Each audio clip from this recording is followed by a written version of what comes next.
Hello everyone, আজকে আমি তোমাদের সাথে শেয়ার করব কিভাবে পাটিসাপটা পিঠা বানাতে হয়। একটা বোলের মধ্যে আমি আটা নিয়ে নিয়েছি, এর মধ্যে 2 টেবিল চামচ চিনি দিয়ে দিয়েছি, 1 টেবিল চামচ নুন দিয়ে দিয়েছি। আর দেখুন বন্ধুরা, পরিমাণ মতো সব কিছু দিয়ে নিচ্ছি। এখন কুসুম গরম পানি দিয়ে দিতে হবে।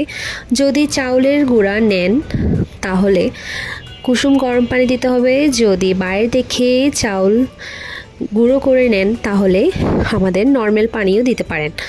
দেখুন আমি 2-3 কাপ মতো পানি দিয়ে দিয়েছি এখানে।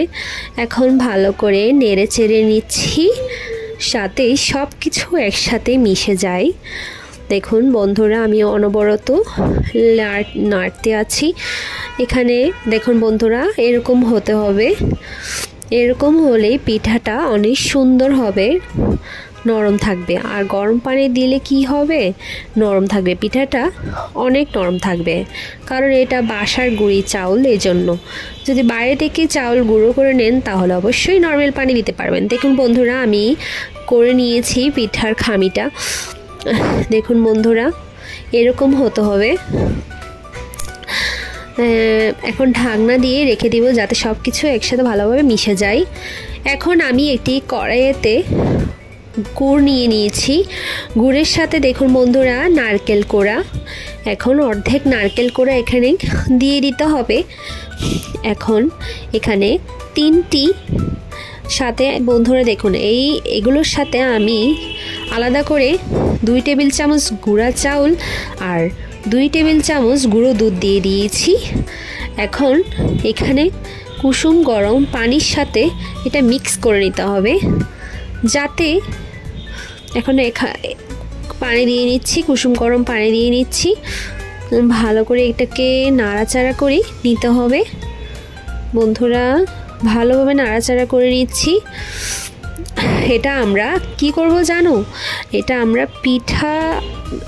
আমরা যে ক্ষীরটা বানাবো ওইটার সাথে মিশিয়ে দিতে হবে এটাকে। আপনারা চাইলে শুধু দুধ দিতে পারেন। 3টি এলাচ দিয়ে দিচ্ছি, এটাকে ফেটে নিতে হবে। এখন নাড়াচাড়া করতে হবে, ভালো করে মিশিয়ে নিতে হবে। গুড় আর নারকেলকে একসাথে ভালো করে নাড়াচাড়া করে নিতে হবে।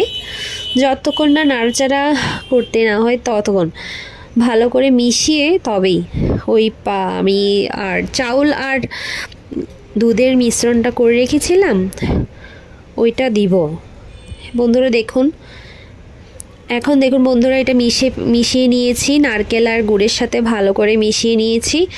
এখন ওই যে আমি গুঁড়ো চাউল আর দুধের একটি মিশ্রণ করেছিলাম ওইটাও দিয়ে দিতে হবে, এখানে দিয়ে দিয়েছি বন্ধুরা। দেখুন বন্ধুরা, নাড়াচাড়া করতে হবে, ভালো করে মিশিয়ে নিতে হবে। দেখুন বন্ধুরা, একটু করে ক্যামেরাটা নড়ে গেছিলো, এই জন্য এই সমস্যাটা হয়েছে। এখন ভালোভাবে নাড়াচাড়া করে নিতে হবে। দেখুন বন্ধুরা, আমি নাড়াচাড়া করে নিচ্ছি, এটার সাথে ভালো করে মিশিয়ে নিতে হবে। যতক্ষণ না এটা ক্ষীরের ঘনত্বে আসে ততক্ষণ এটাকে নাড়াচাড়া করে নিতে হবে। এটাকে আমাদের থেকে নাড়াচাড়া করে শুকিয়ে নিতে হবে। দেখুন বন্ধুরা, ক্ষীরটা এরকম হতে হবে। আমি শুকিয়ে ফেলেছি, সব পানি টেনে নিয়েছে। দেখুন বন্ধুরা, একটা পিঠা বানানোর চামচ নিয়ে নিয়েছি, এখন দিয়ে দিয়েছি, দিয়ে গোল করে নিয়েছি। আর যে ক্ষীরটা করে রেখেছিলাম ক্ষীরটা এর মধ্যে দিয়ে এটাকে লম্বা করে দিয়ে দিতে হবে। লম্বা করে দিয়ে এটাকে আমাদের ভাঁজ করে নিতে হবে। দেখুন এভাবে আর এভাবে ভাঁজ করে নিতে হবে। বের হয়ে গেল। দেখুন বন্ধুরা, এই পিঠ ভালো করে ছেঁকে দিতে হবে। চুলোর আঁচ কিন্তু অবশ্যই ছোট রাখতে হবে আমাদের, যাতে পিঠাটা ভালোভাবে হয়। দেখুন বন্ধুরা, আমি তোমাদেরকে দেখিয়ে দিলাম কিভাবে গোল করে তারপর ক্ষীরটা ভিতরে দিয়ে ভাঁজ করে নিতে হবে। দেখুন বন্ধুরা, সব পিঠা রেডি। আমি একটা সব করে নিয়েছি পিঠা। দেখুন আপনাদেরকে টিপি দেখাচ্ছি, নরম হয়েছে যথেষ্ট, অনেকক্ষণ নরম থাকবে। দেখুন বন্ধুরা, আমি পিঠাটা এখন ট্রাই করছি। দেখেন বন্ধুরা, অনেক মজা হয়েছে পিঠাটা। আসলে আপনারাও বাসায় ট্রাই করতে পারেন। সবাই আমার চ্যানেলকে সাবস্ক্রাইব করবেন বন্ধুরা।